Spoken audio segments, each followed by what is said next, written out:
시청자 여러분 안녕하십니까? 신통방통 윤태훈입니다. 자, 김정숙 여사의 옷값 논란에 문재인 정부가 발끈하고 나섰습니다.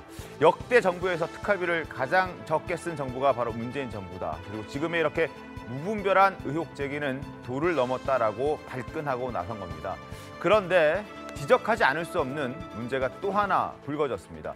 김 여사의 단골 디자이너의 딸이 청와대에서 근무 중인 것으로 확인이 된 겁니다. 어떻게 청와대에서 근무를 하게 된 건지, 혹시 어떤 대가가 있었던 것은 아닌지 따져보도록 하겠습니다. 그리고 60일 앞으로 다가온 지방선거의 대진표도 조금씩 윤곽을 드러내고 있습니다. 어제 새로운 물결 김동연 대표와 유승민 전 대표가 나란히 경기도지사 출사표를 던졌습니다. 물론 경선을 거쳐야 하는 과정이 남아 있습니다만 빅매치가 두 대선급 후보의 빅매치가 경기도에서 펼쳐질 가능성이 조금 더 높아진 것 같습니다. 잠시 후에 전문가들과 전망해 보겠습니다. 금요일 신통방통 광고 후에 시작합니다. 잠시만 기다려 주십시오. 4월 1일 금요일 신통방통 시작하겠습니다. 어제 청와대가 특수활동비뿐만 아니라 김정숙 여사의 옷값과 또 액세서리 의혹 제기에 거듭 이틀 연속 유감을 표했습니다. 자, 두 번째 해명이었는데, 그런데 청와대 해명에도 불구하고 또 다른 의혹이 불거졌습니다. 김정숙 여사가 단골로 옷을 맞춰 입었던 유명 디자이너의 딸이 청와대에 직원으로 채용돼서 대통령 부부의 의상을 담당했다는 저희 TV조선의 단독 보도가 있었습니다. 제보자의 이야기와 함께 디자이너 A씨의 인터뷰 반응까지 한번 들어보겠습니다.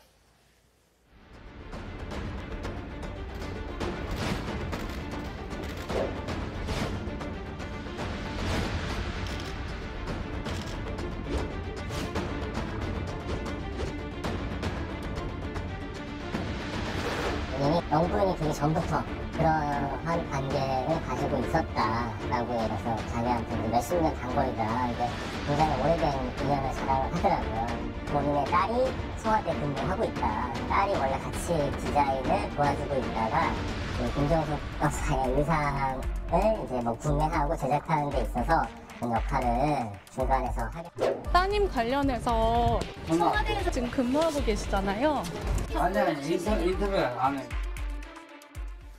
자, 지금 해당 디자이너는 인터뷰 안 한다라는 반응을 보였지만 청와대에서 근무하는 것은 청와대 측을 통해서 확인하기도 했습니다. 어쨌든 디자이너 A씨는 김정숙 여사의 해외 순방 때, 공식 행사 때마다 일단 스카프라든지 가방, 옷 등을 포함해서 여러 가지를 지금 제공해줬다라는 얘기인데, 화면을 좀 보면서 설명을 더 드리겠습니다. 디자이너 A씨의 얘기입니다. 김정숙 여사 순방 때 옷을 제작한 그 디자이너 A씨. 제작을 해놓으면 남녀 직원이 번갈아 옷을 가지러 왔고, 해당 옷은 지금 현재 청와대에서 보관하는 것으로 안다라고 얘기를 합니다. 물론 김정숙 여사가 직접 옷을 찾으러 다니진 않았겠죠. 그러나 김 여사가 디자이너 A씨의 옷이나 소품을 착용한 게 한 20여 차례 정도 된다고 합니다. 워낙 유명한 디자이너여서 옷값도 만만치 않을 것이라는 또 이런 의혹 제기들이 있는데요. 허은하 의원님 어떻습니까? 네. 아무래도 그 브랜드라는 가치를 생각해 봐야 될 것 같은데요. 변호사님도 잘 아시겠지만 여성들의 옷이든 남성들의 옷이든 어떤 차이가 있을까 싶은데도 그 브랜드 하나 때문에 가격 차이가 한 10배 이상 나는 경우들이 있습니다.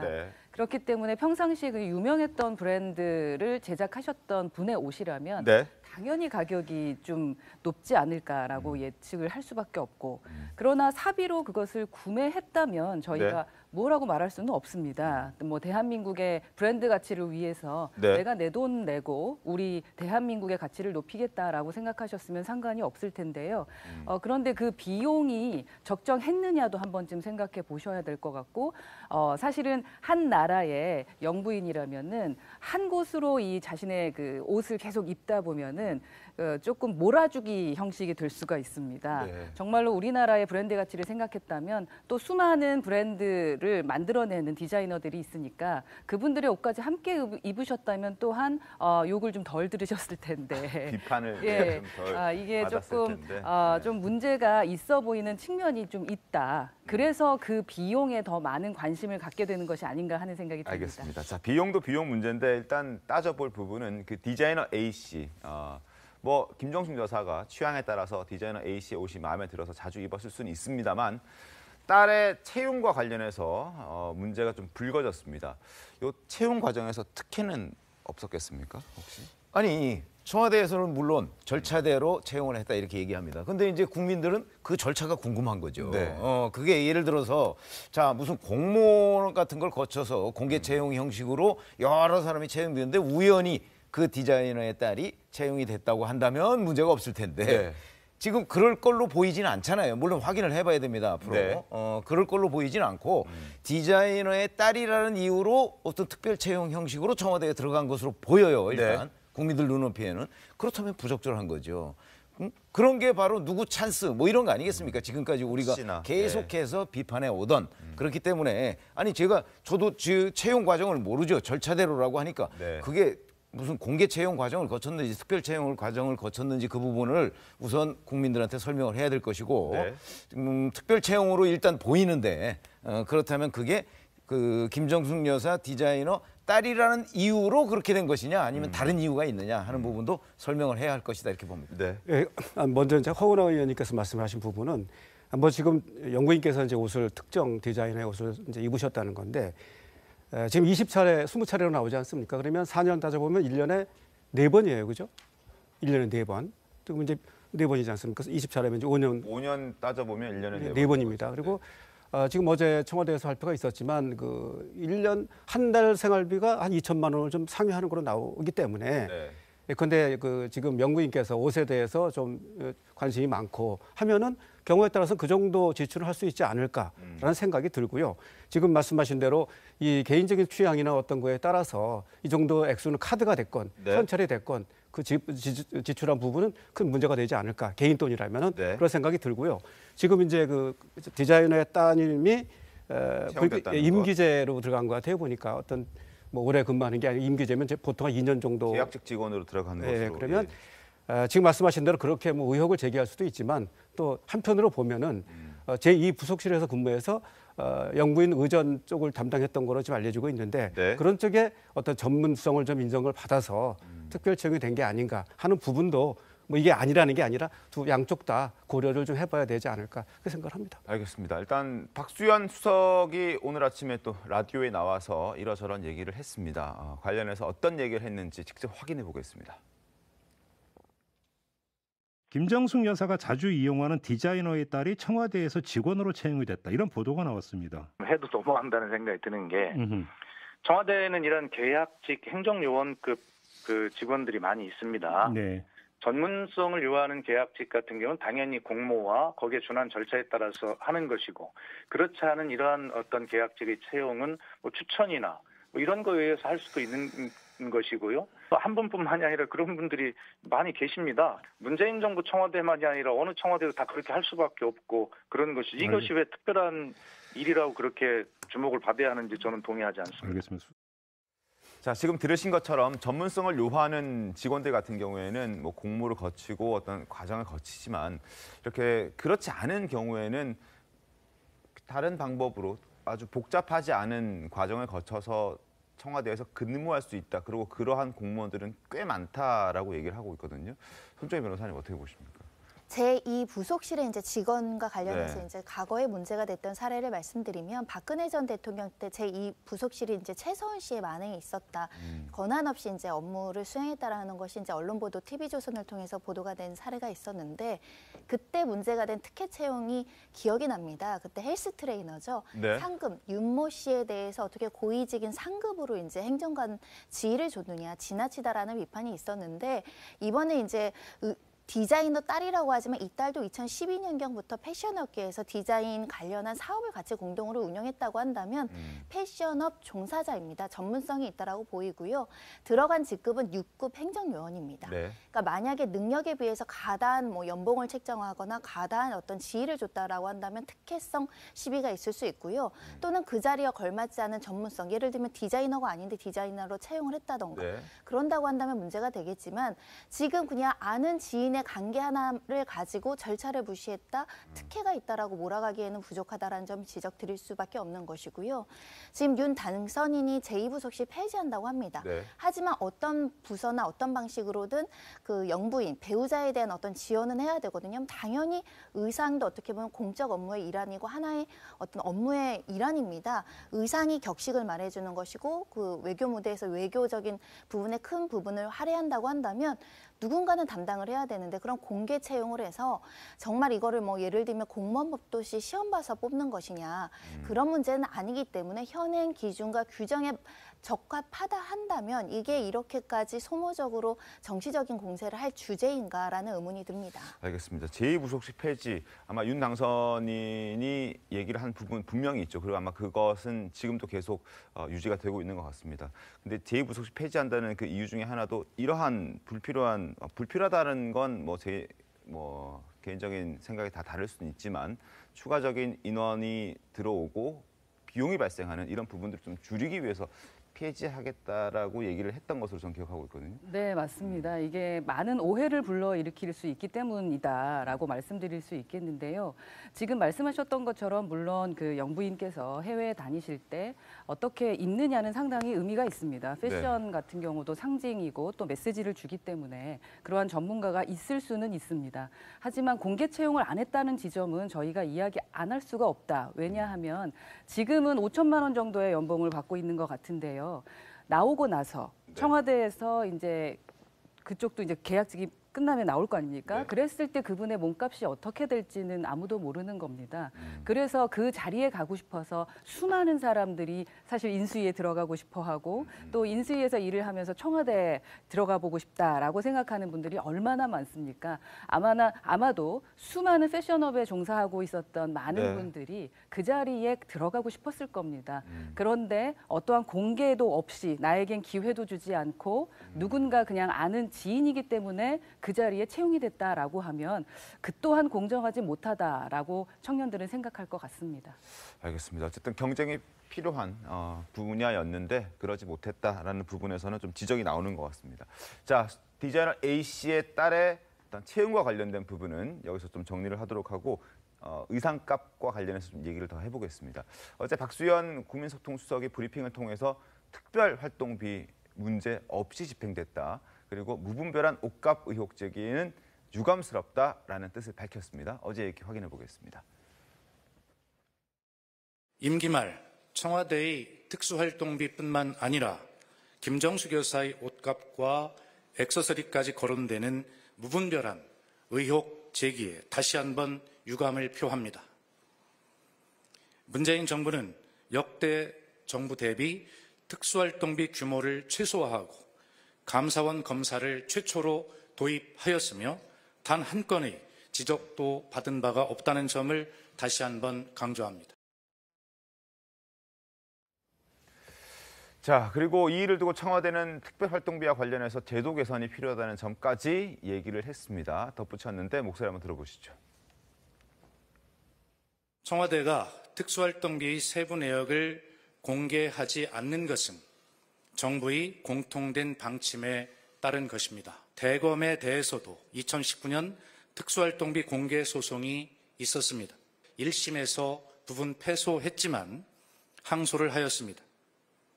특히 청와대의 특수활동비가 공개될 경우 국가의 안보와 국익을 해하고 국정 운영에 지장을 초래할 우려가 있는 정보도 있기 때문에 청와대는 부득이하게 3급 심의 판단을 구할 수밖에 없었습니다. 제도 개선이 더 필요하다는 점에 공감합니다. 자, 지금 박수현 국민소통수석의 얘기를 들었습니다. 특수활동비가 역대 정부에서 가장 적게 쓰였다. 그리고 특수활동비를 공개하는 이런 여러 가지 규정과 법도 좀 개정해서 하겠다. 뭐 이런 얘기를 하고 있는데 사실 우리가 궁금한 것은 이 김정숙 여사의 옷값에 사비가 쓰였다고 청와대가 얘기를 하고 있습니다만 정말 특수활동비가 쓰이지 않았느냐 하는 부분이 궁금한 것인데 특수활동비가 적게 쓰였다라고 대답하는 것은 약간의 동문서답 아닌가 싶기도 하고. 특수활동비를 쓰지 않았다고는 이제 청와대에서 얘기를 한 적이 있습니다. 그리고 이제 사비를 썼다는 게 결국 특수활동비를 안 썼다는 거잖아요. 근데 지금 특수활동비 얘기를 박수현 수석이 계속 해가면서 역대 어느 정부보다도 특수활동비를 적게 썼다 그러는데 그 적게 썼다는 거와 지금 특수활동비 관련한 문제점, 문재인 정부의 문제점, 이거는 완전히 별개의 문제죠. 근데 그걸 가지고 자꾸 지금 특수활동비 적게 썼다고 그러는데 특수활동비는요, 정권이 지나면서 계속 줄어들어가는 추세입니다. 왜냐하면 특수활동 자체를 줄여야 한다. 그거는 뭐 청와대만 그런 게 아니고 국회도 특수활동비 대폭 줄었잖아요. 그러니까 그 우리 행정부 전반적으로 특수활동비는 줄어들고 있는 추세이기 때문에 뭐 문재인 정부의 청와대가 특수활동비를 줄였다고 그래서 그게 국민들로부터 뭐 대단한 걸로 평가받아야 하는 건 아니다. 그런 얘기는 분명하게 지적을 해야 되는 것이고 그다음에 지금 현재 김정숙 여사의 옷값 문제와 관련해서 지금 논란이 자꾸 전개되고 있는 과정인데 그거를 자꾸 뭐 특수활동비를 적게 썼다는 둥 뭐 그걸 투명하게 썼다는 둥 하는 거하고는 이거는 그 논점 자체가 완전히 다른 거다. 이거는 분명히 얘기를 해야 되겠습니다. 근데 이제 지금 뭐 최 의원님도 말씀하셨지만 이 지금 청와대의 대응이 이 사안은 점점 커지는데 대응하는 방법이 좀 이렇게 좀 일관되지가 않은 것 같아요. 그런데 뭐 지금 박수현 수석은 뭐 말을 잘하고 있지만 그동안 이제 그 참모들이 말을 한 거 보면은 지난번 용산 집무실 이전 부분이 나왔을 때 보면은 또 탁현민 비서가 나와서 아니 그러실 거면 우리가 쓰면 안 되겠냐 빈정거리듯이 말을 해가지고 또 여러분의 공분을 샀고 또 지금 이 옷값 의상비 관련해서는 뭐 특활비를 한 푼도 안 썼다. 한 푼이를 1원도 안 썼다는 얘기거든요. 그러면 상당히 극단적이잖아요. 그리고 또 썼으면 우리는 또 카드로 썼다. 근데 또 불과 또 어제 또 현금으로 나왔지 않습니까? 이렇게 그럼 또 그거 나오니까 또 하는 얘기가 아니 개인 비용은 뭐 카드가 될 수도 있고 현찰이 될 수도 있다. 그러면 이게 이제 이게 뭐가 문제가 되냐면 말이죠. 진짜 청와대가 이제 앞뒤 문맥을 가려가지고 팩트 파인딩을 해서 어떤 발표를 할 때 이렇게 신뢰가 성성되지 않으면 그 발표를 믿겠냐는 거예요. 그래서 자꾸 아니다 해서 뭐 말 조금 바꾸고 조금 이렇게 하는 것보다는 좀 이렇게 좀 말을 좀 줄여가면서 상황이 와도 고비점이 왔을 때 딱 정리를 해서 앞뒤 문맥에 맞게 좀 발표가 있으면 좋겠습니다. 알겠습니다. 최영기 특보께서도 청와대의 어떤 발표, 해명, 입장에 있어서 조금 앞뒤가 맞지 않는다라는 얘기를 좀 해주셨습니다. 어쨌든 청와대 입장은 이렇고요. 여권에서도 계속해서 김정숙 여사의 옷값을 둘러싼 의혹 제기에 대해서 어떤 정치 공세다라면서 비판의 목소리를 내고 있습니다. 결국 청와대 입장을 옹호하고 있는 것인데 먼저 방송인 김어준 씨 얘기를 들어보겠습니다. 윤석열 당선자가 검찰총장 시절 147억 특활비로 부인의 옷을 구매한 사례가 나오면 모든 옷을 반납해야 한다. 제가 그렇게 만약 주장을 했어요. 그럼 언론은 김건희 씨에게 달려가서 특활비로 옷을 구매하지 않았다는 걸 입증하라고 할 겁니까? 안 할 거죠, 아무도. 근데 왜 김정숙 여사한테는 거꾸로 합니까? 이제 곧 퇴임할 권력이라서 만만한 거예요? 당선자는 무서운데? 퇴임한 권력이어서 만만한 건 아니겠죠. 그리고 김건희 씨에 대한 옷값 구매 사례가 나오면 그때 저희도 하겠습니다. 자, 그리고 청와대가 이렇게 강하게 입장을 밝히면서 또 김어준 씨가 또 이렇게 방송을 통해서 얘기를 하고요. 그리고 이낙연 전 대표도 자신의 SNS에 비판의 목소리를 내고 있습니다. 제가 아는 한 문 대통령과 그 가족은 공사를 엄격히 구분하며 지내셨다. 대통령의 배우자의 공적 역할 이해 부족만을 드러낸 민망한 만큼 저급한 정치다 이런 얘기를 하고 있습니다. 곧 퇴임하는 정부를 깎아내리고 물러나실 대통령을 망신 주는 것으로 새 정부가 돋보이기를 바라지는 않으리라 믿고 싶다라고 얘기를 하고 있습니다. 허은하 의원님. 네. 퇴임하는 정부이기 때문에 만만해서 깎아내리는 그런 상황은 아니지 않습니까 지금? 네, 제가 봤을 때는 국민을 만만히 보시고 말씀하시는 것 같다라는 좀 생각이 드는데 요즘에는 모든 정보를 이렇게 손가락만 움직이면 다 찾아볼 수가 있습니다. 그동안 문재인 정권에서 그리고 저희 국민의힘에 네. 그리고 기존의 대통령들께 어떻게 했는지 국민들이 더 잘 알고 있다라는 얘기입니다. 그 도덕적 잣대라는 부분들을 네. 저희는 도대체 민주당이 보는 도덕적 잣대는 무엇인지가 정말 궁금합니다. 예, 이땐 맞고 저땐 틀리고 우리는 맞고 당신들은 틀리다. 저는 집단적인 어떤 최면에 걸려 있다라는 생각이 들 정도인데요. 그 영상을 5년 전으로 한번 돌려봐 주시길 바라겠습니다. 그 김어준 씨 자꾸 아마도 뭐뭐라면 안 그럴 거잖아요 라고 하면서 선동하지 마십시오. 방송에서 그런 식으로 하시면서 국민들 불안하게 만드시는 것 또한 본인이 할 일은 아니신 것 같다라는 말씀을 꼭 드리고 싶고요. 기본적으로 지금도 아마 찾아보시는 국민들 또 시청자분들도 계실 텐데 박근혜 전 대통령께 어떻게 했었는지 한 번만 찾아보시길 바라겠고요. 저희는 압니다. 영부인은 특활비를 쓸 수 없습니다. 법적으로 되지 않습니다. 특활비를 이야기하고 있는 것이 아니지 않습니까? 네. 손가락을 보지 마시고 저희가 가리키는 달을 보시고 그 달에 대한 이야기를 해주시길 바라겠습니다. 아니 그리고 기본적으로 사실은 이 문제가 전개된 과정을 한번 이렇게 짚어보면 네. 이거는요 정치 공작이나 정치 공세가 아니에요. 잘 아시다시피 이게 뭐 윤석열 당선인 쪽에서 문제 제기를 했거나 아니면 국민의힘에서 한 게 아닙니다. 네. 그렇죠? 네티즌들이 문제 제기를 하기 시작한 거예요. 근데 그런 것들이 꽤 이게 뭔가 의혹이 있네? 라고 해서 이게 이제 정치권이 공방을 벌이기 시작한 거죠. 네. 그러니까 지금 이낙연 전 대표나 지금 여권의 상당수 의원들이 이 문제를 가지고 자꾸 뭐 정치 공작 얘기를 하는데 네. 이게 누가 공작해서 벌어진 일이 아닙니다.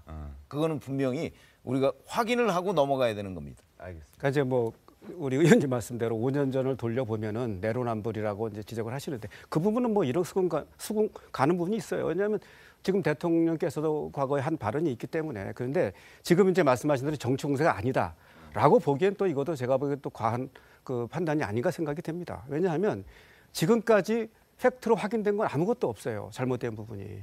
옷을 많이 입었다. 178벌을 입었고 액세서리 팬더가 나왔는데 그것도 뭐 진품이 아니다라는 확인이 됐고. 그럼 현재까지 드러난 팩트는 아무것도 없어요. 근데 이걸 가지고 예를 들어서 김병숙 여사가 이거 관련해서 무슨 뭐 어느 업체를 봐줬다든지 이권을 뭐 로비를 했다 하면 당연히 정치권에서 나서야죠. 근데 단지 의혹 제기에 불과한 걸 가지고 정치권에서 나서 가지고 뭐 최고위원들 뭐 온갖 당에서 나서서 공세를 퍼붓는 거는 너무 좀 지나친 게 아닌가. 우리가 그런 부분은 조금 좀 과하다.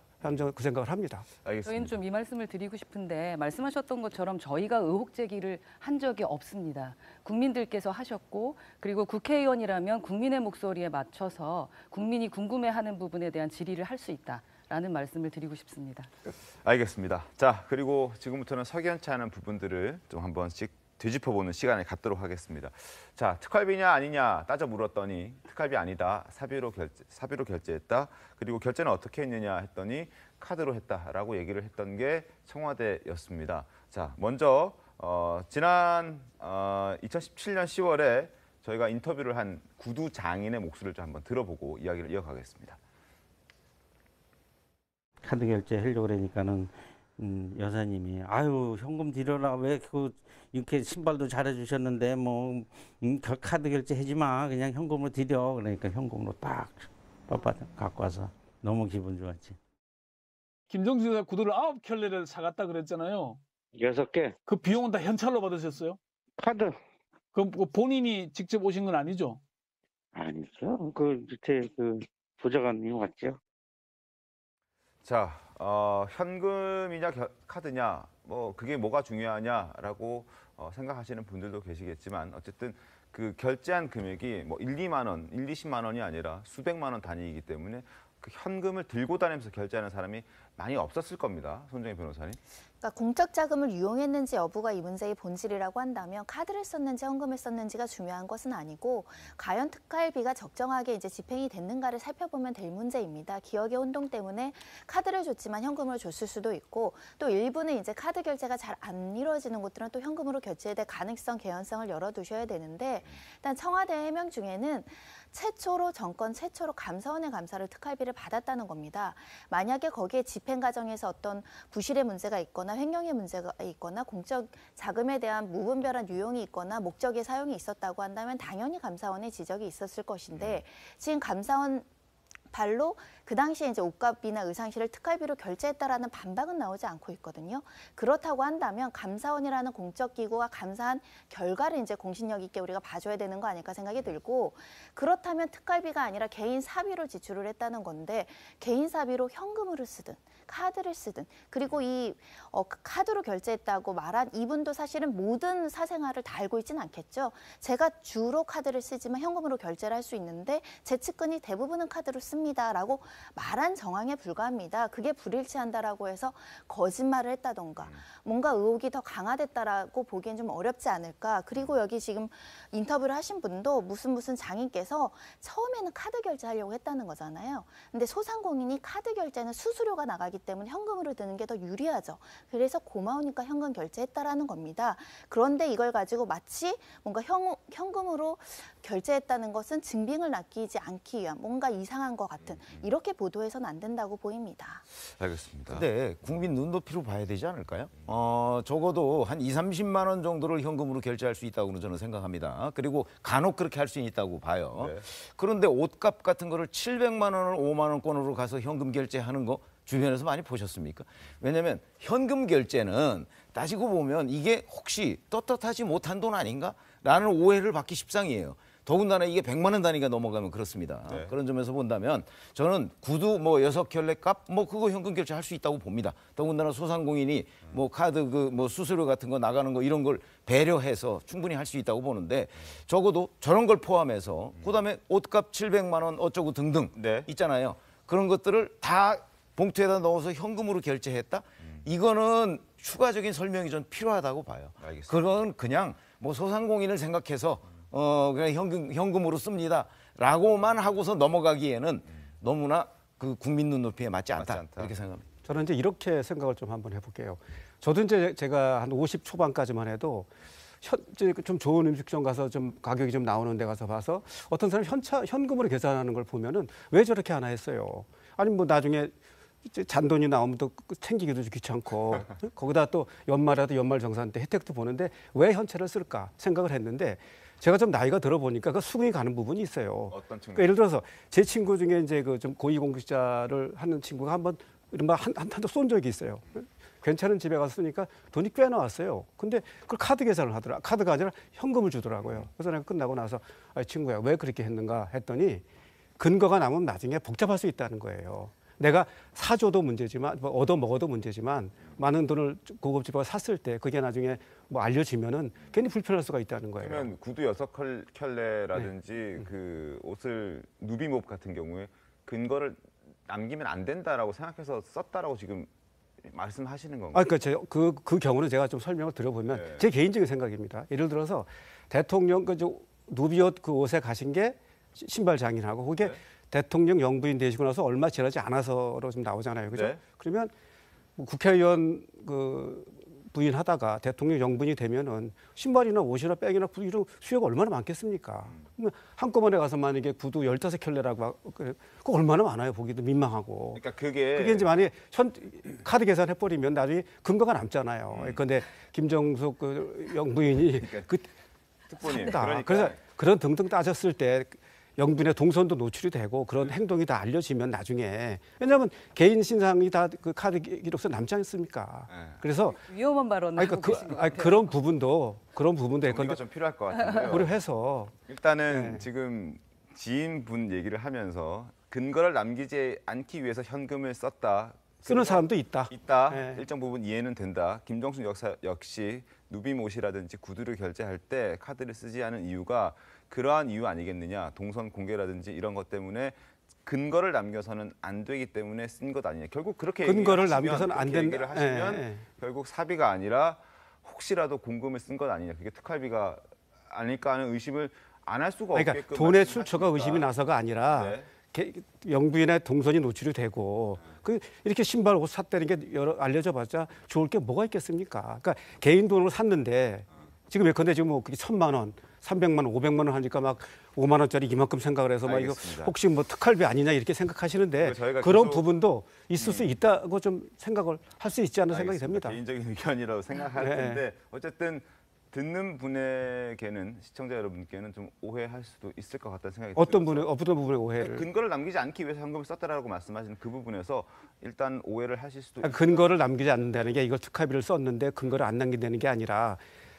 김정숙 여사가 개인 돈을 쓰더라도 그렇게 큰 돈을 갖다 쓸 경우에 그게 다 나중에 알려졌을 때 좋을 게 없지 않냐. 좀 그런 말씀을 드린 거겠습니다. 제가 여기서 한 가지 말씀하고 가야 될 것 같은데 공직자들은 자신의 재산을 모두 다 공개합니다. 그래서 현금도 얼마 이상은 다 공개를 해야 하고 그래서 그걸 어떻게 썼는지에 대한 것도 다 공개가 되기 때문에 사실 지금 말씀하신 것은 상당히 큰 오해를 불러일으킬 수 있는 발언인 것 같다라는 생각은 듭니다. 알겠습니다. 어쨌든 청와대도 일단 뭐 카드로 썼느니 현금으로 썼는지 이제 논란이 있었고 카드가 아니라 현금으로 구매했다라는 내용이 또 보도가 되자 어떻게 해명을 했냐면 그 근거를 남기기 위해서 해명을 한 것 같습니다. 세금 계산서까지 발행하도록 했다라고 이제 반박을 했거든요. 그건 이제 근거를 남기겠다는 얘기겠죠. 최 특보님이 들으셔도 그런 목적으로 세금 계산서를 발행했다라고 반박을 한 것 같은데 그런데 누빔장의 얘기를 들어봤더니 그런 요청은 없었다. 그러니까 세금 계산서를 남기자라는 얘기는 없었다라는 거죠. 현금 영수증도 발행하지 않았다 이런 얘기거든요. 네. 자, 지금 화면을 준비했습니다. 조선닷컴이 취재한 내용인데 김 여사에게 옷을 팔았다는 영수증을 끊어줬느냐? 누빔장 무슨 영수증을 내가 끊어주느냐? 그 안 끊어줬다는 말씀이냐? 영수증 끊어달라고 하면 지금이라도 끊어줄 수 있다. 당시에도 지금까지도 청와대에서는 김정숙 여사 측에서는 영수증을 끊어달라라 한 얘기를 없었다라는 거 아니겠습니까? 어떻게 보십니까, 김정숙 변호사님? 일단 이 인터뷰에 응하신 분이 조금 안타깝게도 세금 계산서나 현금 영수증을 미발행하는 것이 과태료 처분에 해당하는 위법 사항이 될 수 있다는 점을 지적을 해드릴 수 있을 것 같고요. 네. 다만 이제 전통시장이나 이제 여러모로 이렇게 이제 소상공인들 같은 경우는 모든 경우 현금 영수증을 발급하지 않을 수도 있습니다. 하지만 이런 지역적인 문제로 마치 이게 어떤 부정부패가 있는 것처럼 이제 이야기해서는 안 된다는 점을 지적해 드리고 싶고요. 일단 언론 보도를 통해서 우리 어떤 정부가 쓰는 예산이나 특활비나 여러 가지에 대해서 적정하게 집행됐는지 부정부패가 없었는지는 견제하고 감시하는 것도 필요하지만 네. 무분별하게 사적인 영역까지 모두 다 헤집어서 이 지금 현금 결제했냐 그리고 영수증 받았느냐 뭐 이거 얼마짜리냐 어디에서 샀냐 이것까지 묻는 것이 과연 공적 목적에 해당하는 국민의 알 권리냐 이거를 여쭤보고 싶습니다. 우리가 박근혜 정부 때 이 옷값이 문제가 돼서 지금 다시 이게 되풀이되는 것 같은 느낌이 있는데 네. 그때는 뭐가 문제였냐면 국정원 특활비가 뇌물로 상납이 됐습니다. 그리고 그 뇌물의 성격인 돈을 가지고 의상실에 돈을 썼다는 거거든요. 최서원 씨가.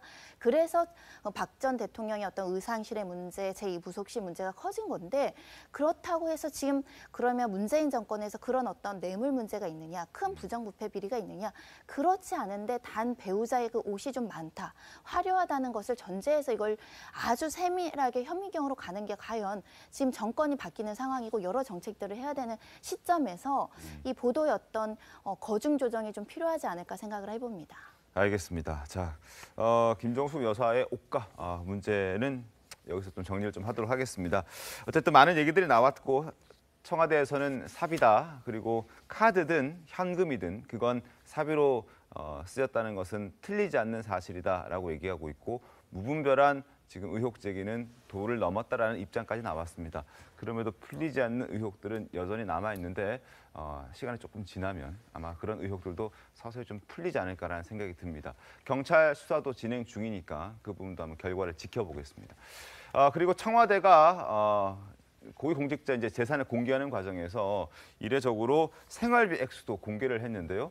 부인 김정숙 여사가 지난해 말 기준으로 새 사저를 짓기 위해서 11억 원이라는 돈을 빌렸다라는 사실이 지금 주목받고 있습니다. 화면 보겠습니다.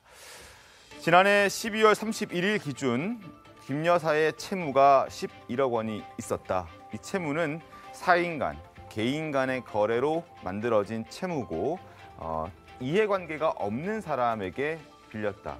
이자도 갚았고 원금도 갚았고 매곡동 사저를 팔면서 모든 건 다 정리가 됐지만 지난해 연말 기준으로는 11억 원의 빚이 있었다라고 얘기를 하는데 어제 또 새로운 보도를 보면은 일단 이 사인이 누구인지는 밝혀지지 않은 그런 상황에서 담보 없이 11억 원을 빌렸다라는 겁니다. 자, 담보 없이 11억 원이라는 거금을 털썩 빌려줄 만한 사람이 정말 이해관계가 없는 사람일까라는 의문이 들거든요. 상대방이 대통령이니까 저는 뭐 그럴 수 있다고 봅니다. 네. 상대방이 대통령이니까 담보 없이 11억 원을 빌려줄 수 있다고 봅니다. 대통령이니까 상식적으로 모든 사람과의 이해관계가 있는 거 아닙니까? 아니 그러니까 담보 제가 성격이 말씀드리는 있는 거죠. 그럼 이제 그렇게 할 수는 있는데 네. 그러나 그게 이해관계가 없는 사람이 그렇게 할 수 있을까? 적어도 상대방이 내가 돈을 11억 원을 빌려주는 사람이 대통령이라는 사실을 정확하게 알고 네. 그리고 이건 빌려줘도 나중에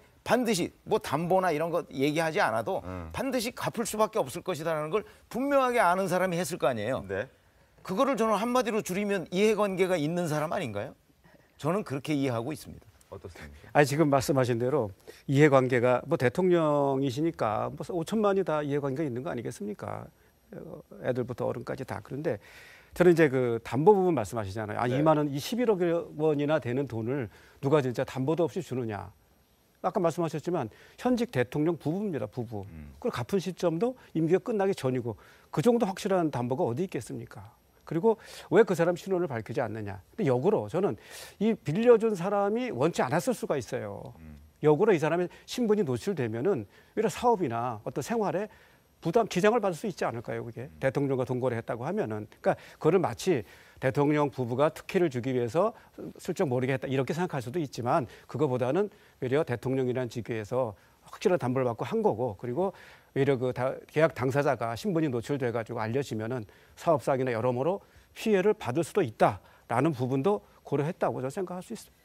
저는 국민들께서 좀 낙담을 하실까 봐 걱정이 됩니다. 문정부에서 만들었던 부동산 그 규제 있죠. 예. 규제가 있는데 그 규제를 통해서 집 사기가 어려워졌다라고 느끼시는 분이 상당히 많지 않습니까? 네네. 그런데 이제는 인맥, 말씀하셨던 것처럼 인맥으로 담보를 대출할 수 있고 기존에 잘 살던 사람, 알던 사람만 집을 살 수 있는 규제였을까라는 생각을 하실까 봐 좀 걱정인데요. 이번에 윤석열 정부에서는 이 부분도 잘 정리할 것이라는 말씀을 드립니다. 알겠습니다.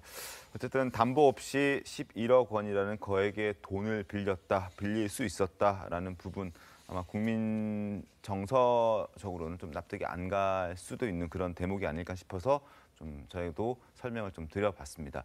자, 그리고 부동산 문제를 계속 좀 저희가 지금부터 다룰 텐데 이번 대선의 승패를 가른 여러 가지 요인들이 있겠지만 그중에서도 부동산도 큰 축이었습니다. 윤석열 당선인에게 정부 출범 초기 집값 안정은 그래서 더더욱이 포기할 수 없는 중요한 과제입니다. 어제 인수위 첫 분과별 업무 보고를 받는 자리에서 눈에 띄는 부동산과 관련된 지시를 내렸습니다. 자, 목소리 확인해 보겠습니다. 28번 부동산 정책 손 봤는데 이거는 쉬웁니다. 열심히 저축해서 번듯하게 등기부 등본에 내 이름 찍힌 집 하나 장만 못한다고 하면 일할 의욕이 생깁니까? 안 생깁니까? 서민과 청년만 골병들게 만드는 것이 아니라 나라 전체를 골병들게 만드는 아주 나쁜 사악한 정책 맞죠? 자, 그러면서 이제 업무 보고 끝나고 이런 얘기를 했습니다. 생애 첫 주택을 마련하려는 국민에게는 정부가 숨통을 틔워줘야 한다. 과감하게 접근하고 발상의 전환을 이뤄달라라고 얘기합니다. 어떻게 하겠다는 겁니까, 허은하 의원님? 지금까지 이제 윤석열 당선인의 행보를 보시면은 네. 기존의 후보 때 말씀하셨던 공약이라던가 모든 것들을 하나하나 실행하고 있다라는 것을 국민들께서 느끼실 겁니다. 네. 말씀드렸던 것처럼 양도세 부분이라던가 아까 네. 특혜제도와 같은 부분들로 인해서 피해 보시는 분들 없게 하고 규제를 완화하는 부분 하나하나 움직일 것 같습니다. 네. LTV 상한도 좀 대폭 여유를 주게 되고 뭐 이런 게 있을 수 있겠죠? 그렇죠. 아마 첫 구매 주택 생애 최초 주택 구매자에게는 LTV 상한을 80%로 인상하고 지금 이제 40%로 뭐 이제 묶여 있는 경우들이 많은데 생애 최초가 아닌 경우에도 70%로 좀 유지를 하겠다. 그래서 좀 숨통을 틔워주겠다.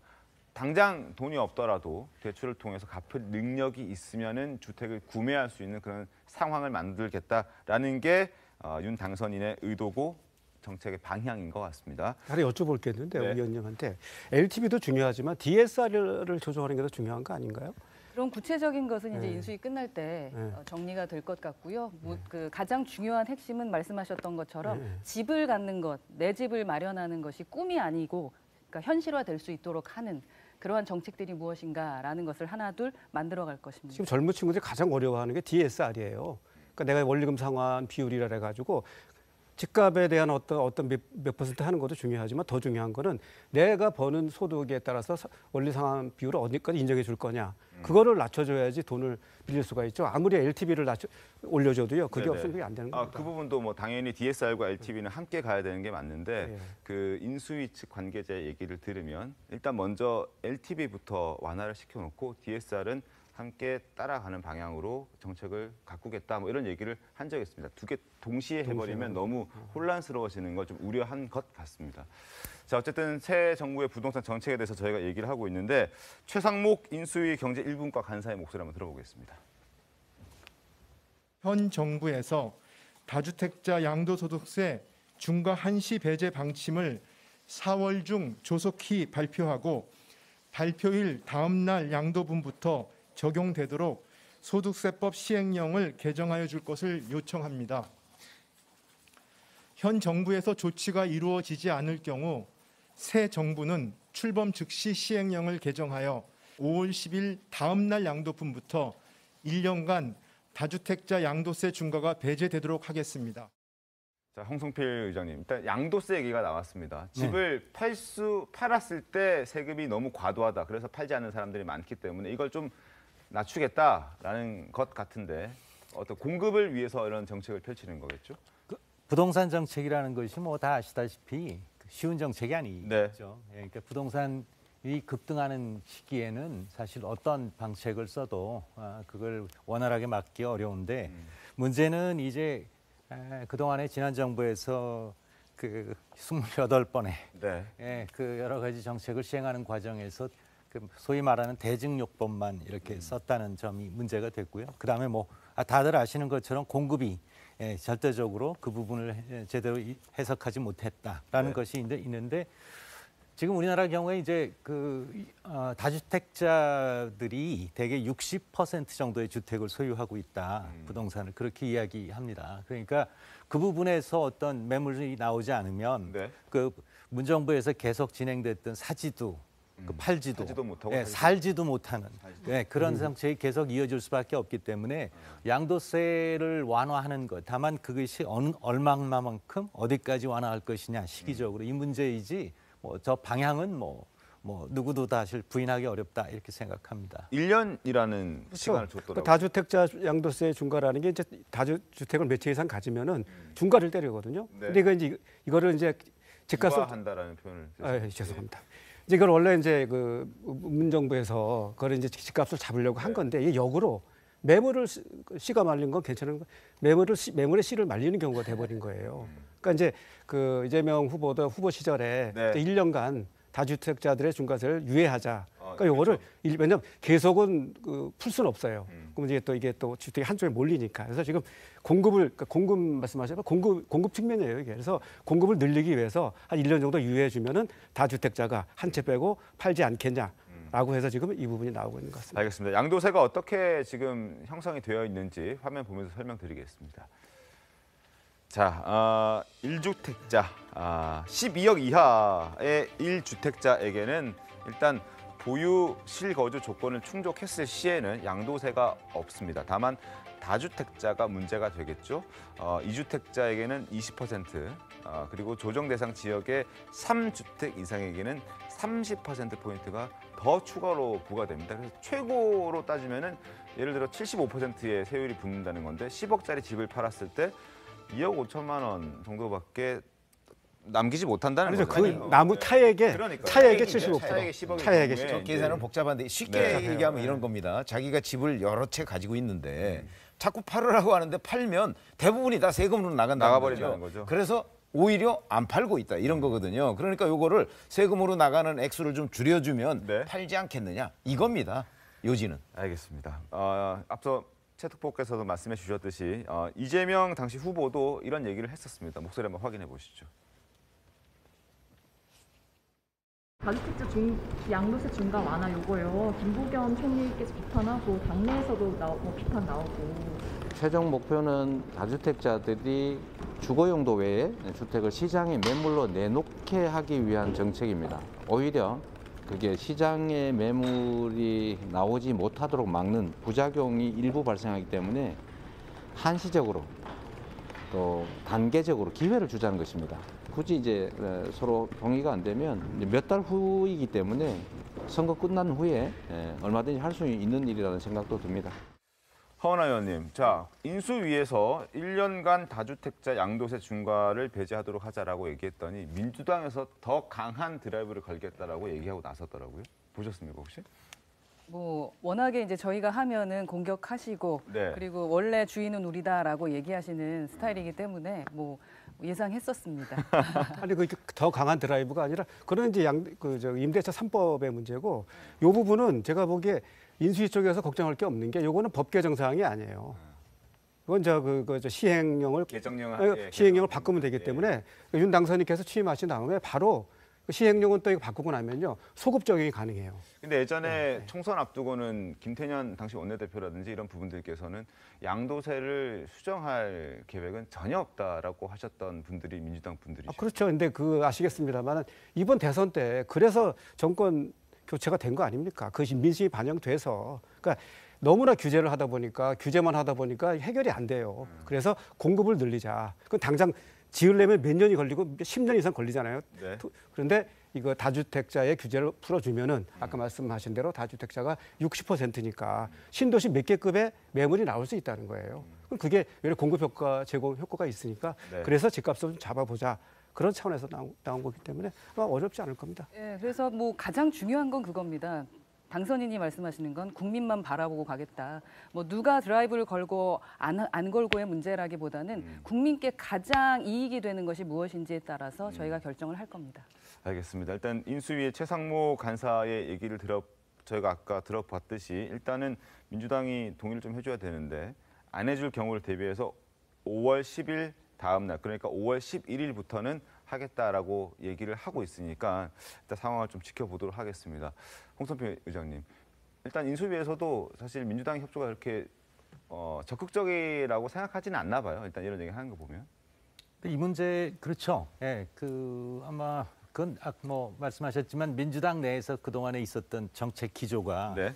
부동산에 대해서 규제를 강화하는 쪽이었고 또 아직도 그 생각을 유지하고 계신 분들이 많기 때문에 민주당 내에서 통일된 어떤 그 완화 쪽으로의 같은 방향의 정책들이 나올 수 있을 것이냐라는 것에 대한 우려가 당연히 인수위 차원에서는 있을 것이고요. 네. 다만 인수위 입장에서는 이제 5월 달이 되면 새롭게 정부를 추진해야 이제 정부로서 정책을 추진하는 입장이기 때문에 뭐 지금부터 이미 시그널이 주어져서 민주당이 협조해주고 함께 방향을 틀 수 있도록 해주는 것이 자기들로서는 굉장히 필요하다. 또 그게 맞는 방향이다 이렇게 생각이 드는 것이고요. 제가 좀 정리를 좀 해드리면요. 임대차 3법에 대해서는 민주당이 그 손질을 하는 거에 대해서 반대하는 입장이지만 그건 다주택자들의 세금을 양도세를 유예해 주자 1년. 그 부분은 제가 보기에 이렇게 분리해서 대응이 되지 않을까 싶습니다. 지방선거 앞두고 좀 그런 부분도 있고요. 상당히 있죠. 아니 그리고 이재명 전 후보의 공약이기도 하니까 그런 점에서 본다면 문재인 정부의 반대는 일부 있을지 모르겠으나 네. 이제 이재명 전 후보 공약에다가 지금 뭐 이렇게 되니까 지방선거도 있고 그러니까 저는 아마 문재인 정부에서도 입장을 전환할 가능성이 꽤 높다 이렇게 봅니다. 알겠습니다. 지켜보겠습니다. 자 그리고 이뿐만이 아니라 전셋값을 폭등시킨 임대차 3법에 대한 대대적인 손질도 예고를 했습니다. 인수위는. 자, 민주당이 2년 전 임대차 3법을 강행 처리할 당시에 찬성을 했던 의원들의 재산 변화도 덩달아 주목을 받고 있습니다. 특히 도마 위에 오른 건 민주당의 위성 정당이었던 더불어시민당 출신의 양정숙 의원의 재산입니다. 왜 논란이 일고 있는지 화면 보겠습니다. 자, 일단 임대 보증금이 굉장히 많이 올랐습니다. 지난번 계약 때는 9억 원대에 계약한 것으로 알고 있는데 이제 임대차 3법이 시행되고 난 이후에 다시 한번 계약을 할 때 48%, 그러니까 절반에 가까운 임대료를 올려서 무려 14억 4천만 원의 임대료를 양정숙 의원이 받았다라는 거잖아요. 어떻게 보십니까? 저희가 임대차 3법을 반대했던 이유가 바로 저런 것들이잖아요. 때문이었거든요. 사실 누군가는 특혜 때문에 11억을 빌리는 것이 쉽겠지만 전세로 계신 분들은 사실은 5천만 원 빌리는 것도 쉽지 않습니다.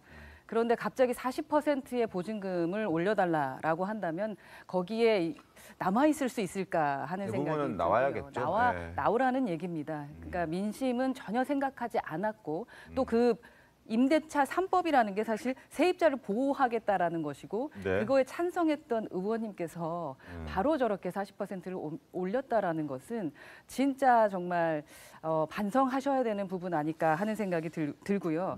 이번에 박지원 더불어민주당의 그 비상대책위원장이죠.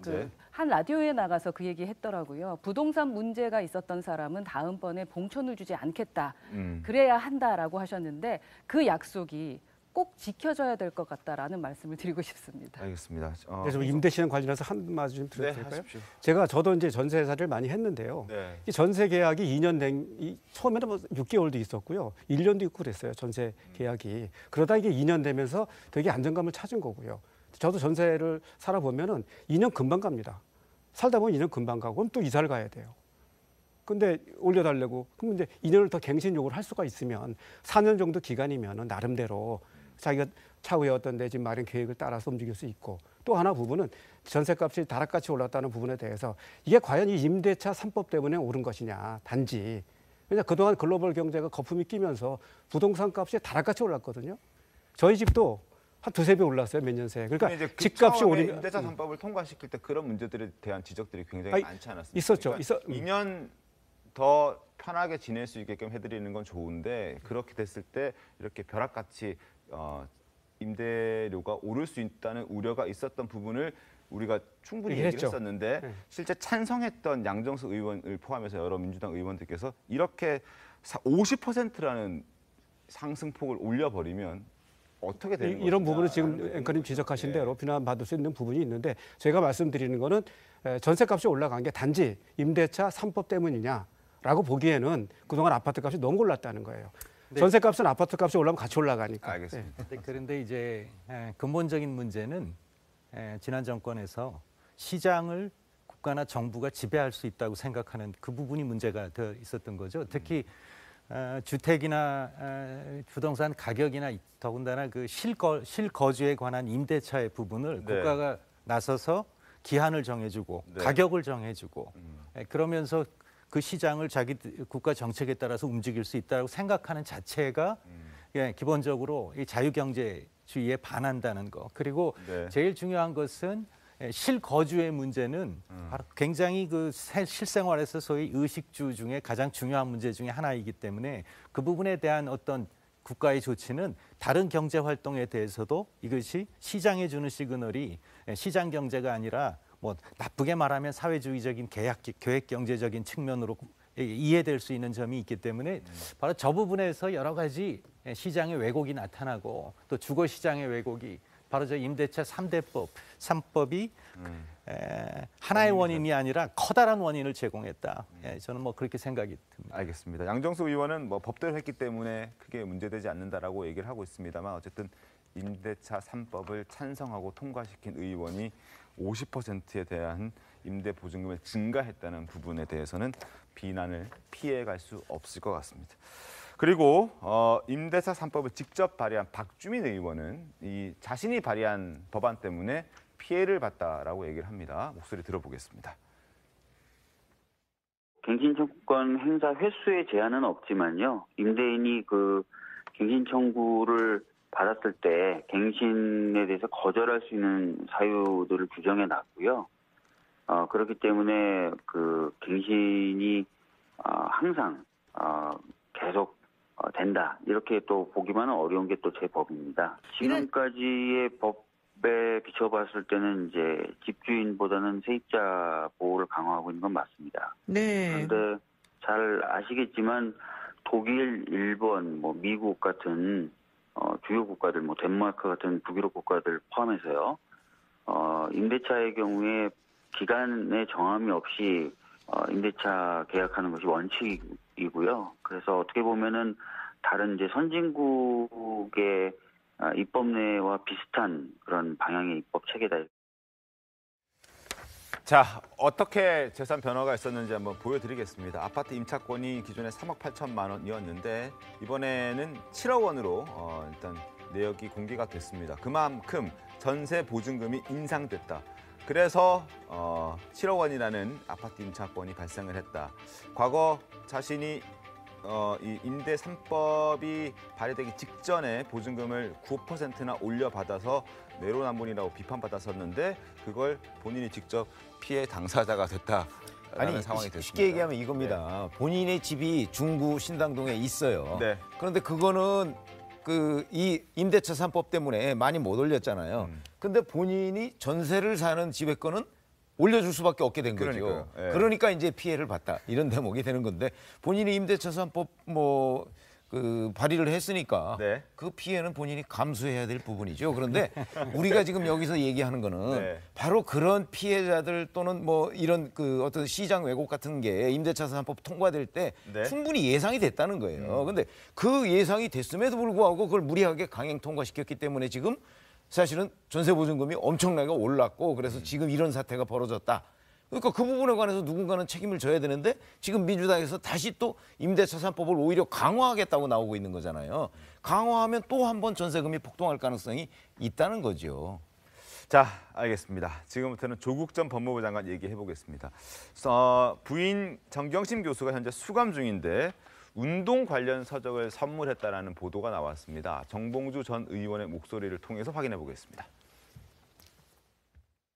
정봉주는 감옥 갔다 온 줄 모르는 사람들이 지금 90%예요. 그런데 감옥 안 갔다 온 줄 알아요, 다들. 너무 젊고 혈색이 좋으셔서 그렇습니다. 감옥 갔다 오면 좀 슬프고 불쌍해 보여야 되잖아. 심지어 식스팩 만드시지 않으셨어요, 거기서? 식스팩? 교도소에서 쓴 그 책. 그건 지금도 팔렸고 1년에 한 번씩 인세가 들어와요. 자, 왜냐면 교도소 필독서거든, 그게. 조국 교수가요. 정경심 교수한테 놓줬잖아요, 이걸. 조국 교수가 직접 얘기하더라고. 야. 자, 일단 정봉주 전 의원이 출간을 한 그 책이 있습니다. 골방에서 몸짱 어쩌고저쩌고 하는 책이 있는데 그걸 이제 선물해줬다는 거잖아요. 조 전 장관이 교도소에 있는 자신의 부인 정경심 교수에게 어떻게 보십니까? 이 대해서는 운동하라는 취지에서는 이해는 되지만 긍정적인 마음으로 이렇게 네. 그 용기를 불어넣어주기 위한 뜻이었겠죠. 다만 이제 내용이 이렇게 세간의 관심을 받을 만한 그런 그리고 특히 또 다른 분도 아니고 정봉주 의원이 또 의정 활동에 관한 것도 아니고 그런 그 예능적 요소가 포함되어 있는 그런 내용에 관한 것이라서 시기적으로나 내용적으로나 중요한 위치에 있는 분들이 이렇게 좀 부정적인 의미에서의 화제를 던져줄 만한 그런 일이라고 생각이 듭니다. 사실 이거는 너무 극화돼 버렸어요. 희화화돼 버렸어요. 왜냐하면 사실 부부관계에서 부부가 예컨대 정경심 교수가 나 필요하니까 책 좀 넣어달랄 수도 있는 거예요. 사정은 모르겠지만 그리고 남편 입장에서 사람마다 다른 거니까 부인이 고생하고 있으니까 2년 더 있어야 된다는 거 아니에요, 그죠? 2년 더. 그러면 좀 운동 좀 하라 할 수도 있는데 정봉주 전 의원이 또 그걸 또 마치 예능하듯이 웃으면서 해버리니까 이게 완전히 본질은 온데간데 없고 그냥 웃음만 남았잖아요. 그러니까 이런 부분은 진짜 나쁘게 얘기하면 정 전 의원이 자기 책 장사한 거예요.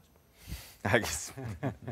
자, 한편 지금 조 전 장관이 청와대 민정수석일 때 감찰 무마 의혹으로 또 이제 재판에 넘겨진 유재수 전 경제부시장의 뇌물수수 혐의에 대해서도 대법원이 유죄 판결을 내렸습니다. 자, 관련 목소리 한번 듣고 이야기 이어가겠습니다. 유재수가 어느 메이저 증권사의 간부한테 외국에 나가거나 할 때 그 차를 태워달라거나 큰 금액을 해외에 있는 자녀한테 송금시켰다. 그런 비리가 있다. 유재수 전 금융위 국장 경우에 있어서는 첩보를 조사를 한 결과 그 비첩보 자체에 대해서는 근거가 약하다고 보았습니다.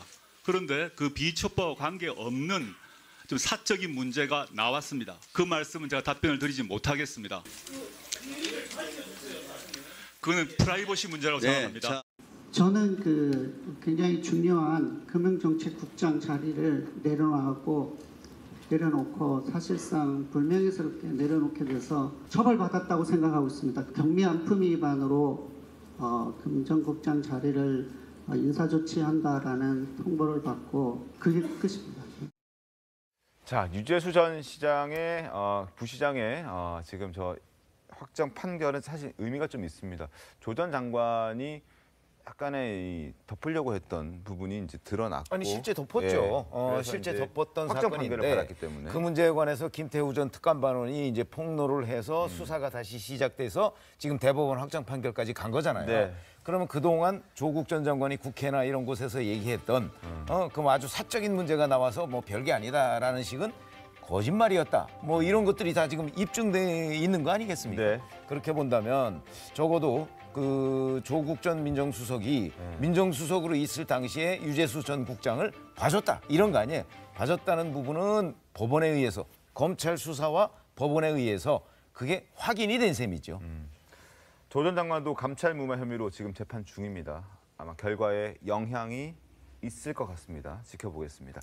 이 대법원 사건은 이번에 그 결정은 더 중요한 의미가 있는 것이 뭐 조국 이런 무마 그리고 이렇게 권력형 비리 뭐 이런 것도 있지만 앞으로 나타나게 될 그 이제 옵티머스라든가 라임이라든가 이런 그 지난 정권에서 계속됐던 그 의혹이 많이 제기됐었던 증권 범죄 그리고 뭐 대다수 많은 수의 국민들이 피해를 입었던 금융 범죄에 관한 어떤 의미에서 이제 법적인 해석이 시작되고 있다라는 어떤 그런 시발점이 될 수 있다라는 점에서도 중요하게 봐야 된다 이렇게 생각이. 이게 빙산의 일각이고 이제 더 커질 수도 있다라는 그런 말씀이신 거죠? 뭐 이제 증권금융수사부도 다시 재개가 되고 그쪽 기능이 강화되기 시작하면 증권시장이나 금융시장에 대한 전체적인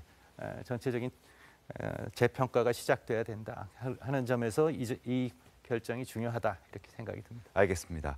자, 지금부터는 6월 지방선거 얘기를 알아보겠습니다. 선거가 이제 60일 앞으로 다가왔습니다. 어제 여야 모두 경쟁력 있는 거물급 후보들이 경기도지사 자리에 도전장을 냈습니다. 자, 김동연, 유승민 출사표 들어보겠습니다. 제 인생의 절반을 광주, 성남, 과천, 안양, 의왕에서 살았습니다. 새로 출범할 윤석열 정부가 독선에 빠지지 않도록 견제가 됩니다. 이재명과 함께한 경기도에서 김동연이 약속을 지키게 됩니다. 윤석열 정권은 문재인, 이재명 두 분을 향한 기획 수사와 정치 보복을 곧바로 시작할 것이라고 저는 감히 말씀드립니다. 저 안민석의 상대는 윤석열 대통령입니다. 이수신 장군님의 결기로 윤석열 정권과 맞서겠습니다. 23년째 정치의 한복판에서 바람과 서리를 맞으며 키워온 저의 모든 역량을 쏟아부어 경기도를 위해 대한민국을 위해 저를 바치겠다는 약속을 드립니다. 최고의 경기도를 만들겠습니다. 자, 하원 의원님. 네. 일단 뭐 국민의힘도 마찬가지고 민주당도 마찬가지고 그리고 새로 물결 김동연 대표는 일단 합당 과정도 거쳐야 되는 그런 게 있는데 그래도 만약에 김동연 대 유승민의 어떤 빅매치가 성사되면 경기도지사 선거가 굉장히 뜨거워질 것 같다는 생각 들거든요. 네, 저희도 상당히 뜨거워질 거다라고 생각을 하고 우선 저희 국민의힘에는 상당히 긍정적인 신호다라는 생각을 합니다. 이번 대선 때 그 경기도가 사실 좋은 점수를 내지 못했기 때문에 이번에 꼭 저희가 단체장과 여러 가지 그 자리를 차지해야 하는데 어떤 분이 이제 그 후보로 되느냐에 따라서 당선 여부가 결정이 될 테니까요. 근데 두 분이 우선 경제 전문가로서 자리매김하는 부분도 국민들께는 어떤 메시지가 좀 있을 거다라는 생각이 들고 뭐 안민석 그 현재 후보 같은 경우는 기존의 대통령 후보로 나왔던 이정희 씨가 좀 생각이 나는데 그저 그 우리 윤석열 그러니까 당선인을 그 욕보이기 위해서 나오신 거라면 지금이라도 접는 것이 국민을 위한 예의가 아닐까 하는 생각도 또 듭니다. 알겠습니다. 사실 이번 경기지사는 빅매치가 될 것 같아요. 민주당에도 굉장히 중요한 엄청 중요하죠. 맞습니다. 왜냐하면 이재명 지금 상임 고문께서 지난 그 대선 때 서울에서 5%를 졌어요. 4.5%를 졌는데 경기도에서는 5.3% 이겨서 46만 표를 앞섰어요. 그럼 46만 표면은 대선에서 진 게 0.73% 24만 7천 표 아닙니까? 그 2배에 달하는 차이로 윤석열 당선인을 이겼어요. 그럼 이제 민주당 입장에서는 이 이재명 고문의 지지를 계속 이어가면은 앞으로 윤석열 정부와의 어떤 대여 투쟁이라든지 어떤 대여 입법 과정에서 동력을 얻을 수 있지 않을까 하는 그러한 기대가 있기 때문에 중요하고 만약에 지게 되면은 지금 또 뭐 비대위 만들어졌지만 또 그것도 무너지면서 당이 또 혼란에 또 경랑을 겪게 되는 거기 때문에 이 선거는 진짜 민주당의 입장에서 보면은 사활이 걸린 부분이다라고 저는 생각을 그리고 합니다. 대선 과정에서 호남 지역 세종 그리고 경기도를 제외하면 다 국민의힘에 승리했기 때문에 민주당 입장에서도 이 경기도를 놓치게 되면은 사실상 지역 정당으로 전락하는 그런 공포도 있기 때문에 반드시 잡아야 되는 선거가 아닐까라는 생각이 들고. 뭐 지역 정당까지는 아니고요. 아니 근데 그거는요 대선과 지방선거는 다릅니다. 지금 이제 현장 기자들도 그 부분을 좀 구분해서 기사를 써줬으면 좋겠어요. 예를 들어서 대선에서 이겼는데 뭐 지방선거 뭐 한두 군데 어디 좀 실패했다고 해서 그게 뭐 정권에 무슨 큰 타격을 주는 거 아닙니다. 그러니까 그걸 좀 구분해서 그 판단을 해주셨으면 좋겠다. 이런 말씀. 저는 조금 그 말씀에 보태서 말씀드리면 정치 지형이나 정치의 성격이 바뀌고 있다라는 점을 다들 이해를 하고 있는 것 같아요. 뭐냐면 경기도가 과거의 경기도가 아니라는 것이죠. 사실상 서울에 거주하는 많은 분들이 젊은 분들 특히 이런 분들이 경기도로 다 확산이 돼서 서울과 경기도의 경계가 일단 없어졌고 그다음에 경기도 자체가 그 지역적으로 넓기 때문에 이제는 전국 민심을 어떤 의미에서 포함하고 있다는 것이 들고요. 그리고 제 생각에는 국민의힘 입장에서는 5.3%로 이제 아까 잃어버렸던 경기도를 이때 되찾는 것이 가장 중요한 어떤 향후의 정치 동력 중에 하나가 될 거다라는 그렇게 생각이 들고요. 그리고 방금 뭐 안 의원님처럼 이렇게 그냥 그 갈등 일변도의 전략으로 경기도에 임하는 것은 현명한 것이 아니다라는 생각이 듭니다. 알겠습니다. 자, 그리고 국민의힘은 어렵사리 유승민 전 의원을 설득한 것 같습니다. 그동안 여러 가지로 갈팡질팡하고 좀 확답을 하지 않았던 유 전 의원이 어제 이제 공식적으로 경기도지사에 출마하겠다라고 얘기를 했는데요. 어떤 전략을 펼칠지 목소리를 통해서 한번 확인해 보겠습니다. 경기도는 이재명의 경기도가 아니고 경기도민의 경기도입니다. 이재명을 지킨다는 게 무슨 소리냐. 이재명을 지키는 거 그거는 뭐 필요한 부분이 있으면 제가 잘 지키겠습니다. 이재명 지사와 관련이 있는 대장동 의혹이나 부정부패나 비리에 대해서 무관용 원칙을 철저하게 지켜서 깨끗한 경기도를 만들겠다는 것은 방금 기자분 질문하신 그게 당연히 포함되어 있는 겁니다. 최병우 의원님, 유승민 전 대표가 경기도에서 어느 정도 성과를 올릴 수 있을 것으로 전망하십니까? 글쎄 현재까지는 뭐 이제 대선에 2번 도전을 해서 한 번은 경선에서 이제 2번 다 사실은 경선에서 한 번은 대선 본선에서 이제 실패한 전력이 있잖아요. 그러니까 전국적 인물이라고 봐야죠. 그런 점에서 이제 경기도가 품고 있는 전국의 그 고루 그 유권자들이 있는 곳 아니겠습니까? 아마 그런 점에서 의미를 가질 수 있다고 보는데 그 뭐 지지율이 얼마 나올지야 그거 어떻게 지금 예상을 할 수가 있겠습니까만은 인지도라는 측면에서 본다면 단연 어찌 보면 김동연 전 부총리보다도 인지도는 더 높을 것이다. 그러나 이제 결국은 경기도가 이재명 전 지사가 그 일종의 영향력을 아직도 확보하고 있는 곳이라고 본다면 결국 그런 싸움이 될 것이다. 그래서 이재명 전 후보도 아마 경기도 선거에 어떤 식으로든 아마 관여하고 싶은 그런 의지가 상당할 것으로 저는 짐작이 됩니다. 제가 좀 부연 설명을 드리면은 어제 이제 김동연 대표가 그 출마 선언할 때 옆에 뭐 정성호 의원과 또 김병욱 의원이 있으면 두 분은 또 7인의 핵심 멤버 아닙니까? 그러니까 뭐 의원님 말씀하셨지만 의중이 반영됐다고 보는 게 맞다고 저는 판단하고요. 근데 이제 지금 국민의힘 쪽에서 조금 신경을 쓰셔야 되는 게 너무 쉽게 국민의힘 입장에서 보면 상당히 어려운 싸움이 될 수가 있어요. 지금 우리 의장님 말씀하셨지만 경기도가 서울이 이제 이게 집값이 다락같이 오르면서 젊은 친구들이 밖으로 나갔어요. 그래서 이제 100만 도시가 뭐 5개, 6개, 7개 생기는 과정이기 때문에 젊은 친구들이 자리를 많이 잡고 있기 때문에 40대, 30대에서 강세를 보였던 이재명 지사의 지지가 유지가 된다면 김동연 후보도 나름 정치 교체라는 바람을 타고선에 아마 유승민 후보가 된다면은 후보로 된다면 두 분의 어떤 뭐 좀 일대 매치가 되지 않을까 생각이 듭니다.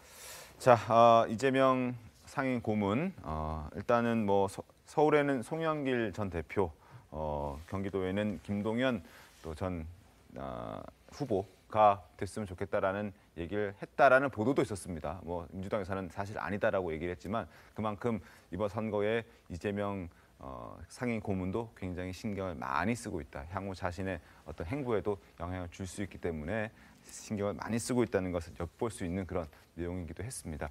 자, 1분 뒤에 돌아오겠습니다.